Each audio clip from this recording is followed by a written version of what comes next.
They're not just a commercial real estate brokerage company. They're not just a residential real estate brokerage company.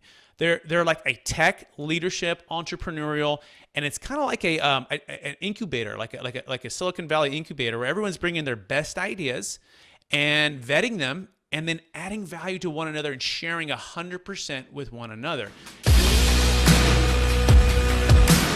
So tell us how, you use the basics of eXp and also your Deferred Sales Trust, and why and how did it help your business by building other pieces that we hope to add to our company too, to teach all of our other agents, as we are agent-centric, helping each other, how we could do and learn from each other. Absolutely. Well, I think I need to take another step back to let people know how long this journey's been, right? And it hasn't been the success that, on the other side, people see this and they think it's the overnight or just a couple of years, but this starts back in 2006. And I'm still actually in college at the time. I'm playing college basketball, and I'm getting a couple degrees and a minor in Northern California. And I'm taking an internship at Marcus Millichap, starting to learn the business, starting to learn from some really quality folks, starting to grow in the business. And then, graduating from college and being a full-time practitioner. But it's 100% sink or swim, right? There's no salary, there's no benefits, there's no rev share, there's no stock. It's you bang the phones, you add value, you close meetings, or you go out of the business, right? And so I'm barely making it. I'm living at my home with my mom at the time, and then I get married, and so now we're living in a small apartment. My wife and I, married now 12 years, and we're scraping by. Now she's working full time at the time, so we're okay. But then the baby's on the way, right? And so we go from like all of a sudden, Brett's got to grow up, right? It's getting real serious here. We got to either make money or go get the W-2 job, is what we would say. Like, you can always go get the W-2 job. But I was very competitive. I love the business, and I was just getting going, get my business off the ground. And then 2008 hit. And like a lot of brokers, you're in the business, whether you were making $1 million a year or $100,000 a year or $50,000 a year, it was like zero overnight. It was a really scary time. And growing up in the Bay Area, mainly in the Sacramento, part of my backstory too is wealth was a thing that was kind of a two-sided coin. In fact, my parents had a lot of wealth, Corvettes, boats, trips, building these custom homes, owning rentals. And then they got divorced, right? And so there was a custody battle, bad divorce, right? Wasn't great.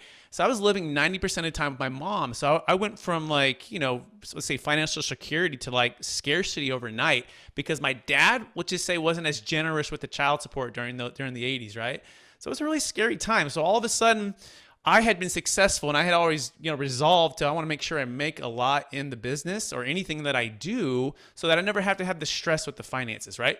So all of a sudden, when these things start failing, I remember sitting, it's like a random Thursday morning. It's like November, December. It's a rainy day. Another 1031 deal fell apart, right? Another deal fell apart. And it was just over and over and over. Deals were just falling apart. And I remember going to my mentor's office, and like all of the stress just bubbling up. And like, I started like sobbing, like crying. I'm like, oh my gosh, like I've never failed. Now I have my wife and baby. Now all of the thoughts of the divorce of my parents, it all comes like, coming for full force.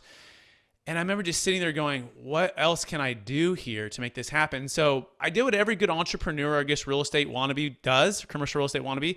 I got a side job and hustle at a place called Cheesecake Factory. And I started working nights and weekends and 60, 70-hour weeks, burning the candle at both ends. And I told my wife, I go, look, I can go do this and keep the dream alive at Marcus Millichap, cold calling, trying to do deals, and then work at the Cheesecake Factory. Are you cool with that? And she's like, babe, if you believe this is the future for us, I'm all in. I go, one other thing though, we got to move with my brother to his condo with the baby. Are you cool with that? Right. And that's where it's like the stress and it starts to build up even more, but she was all in. And so I had her as my partner in life, and we continued on. And so for 2 years, I worked at Cheesecake Factory, because the guy told me, I will not hire you unless you give me 2 years. I don't want you closing a real estate deal and get $50,000 commission and walking away tomorrow. I said, no matter what. And he goes, well, how do I have your word? I go, you have my word. No matter how much I close, I will do that. So for the next, again, couple of years, this is what I did.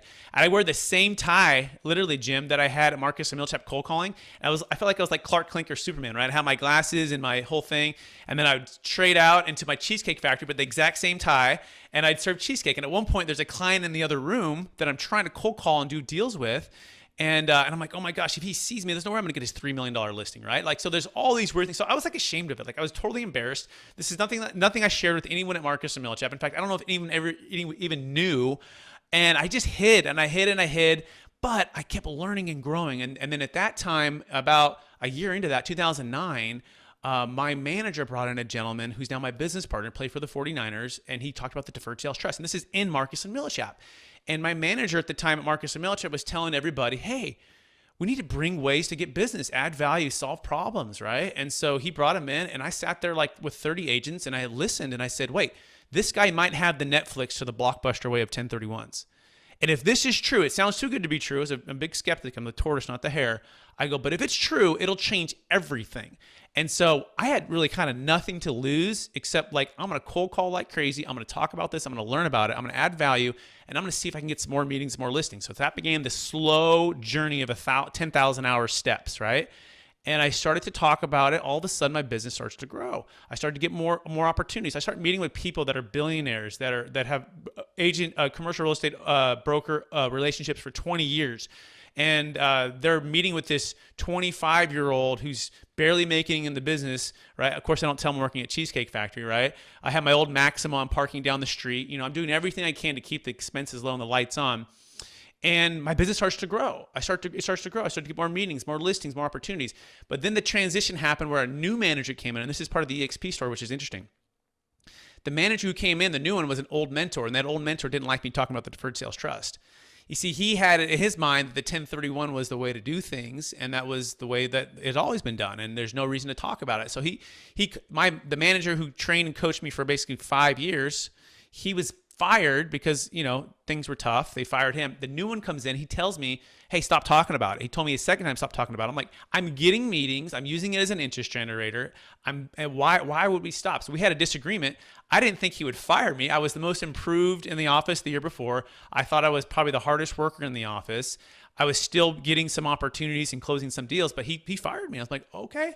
So then I joined a second company, which was a great company. They were innovative and they were cool. Then I went on my own. But fast forward, I kind of got in a silo because all of a sudden, like technology, tools, support, collaboration, all of the things that eXp offers, I'm going, this is what I've been waiting for. These are my people. Innovative. You can't put eXp in a box. And that's the one thing I would tell everyone on this call who's listening is they're not just a commercial real estate brokerage company. They're not just a residential real estate brokerage company.